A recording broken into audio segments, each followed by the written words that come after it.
Macam ni pakai kereta baru betul. 15 tahun kau lanyak kau. Mileage dia pun dah 200,000 lebih. Tapi jangan tahu lanyak je. Benda yang paling penting tu maintenance. Owner kereta ni dia tahu. Dia pakai kereta ni dah lama. Jadi dia datang sini buat full checking. Untuk tahu apa kerosakan yang ada dekat kereta dia. Pas buat full checking, inilah kerosakan yang kita jumpa. Stabilizer link dia dah longgar.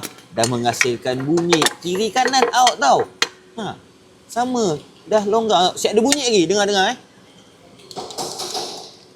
Ada flip plate atas bawah kalau kau tengok betul-betul. Nampak tak Ada flip plate tu.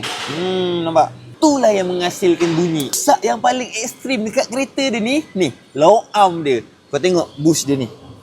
Sikit lagi dia nak terkeluar. Kalau berkecai ni, tayang kau terkepak macam tu. Lepas tu menyasong kau. Kau belok kiri, kereta kau tarik kanan. Ada lagi ni, nampak? Goyang free play.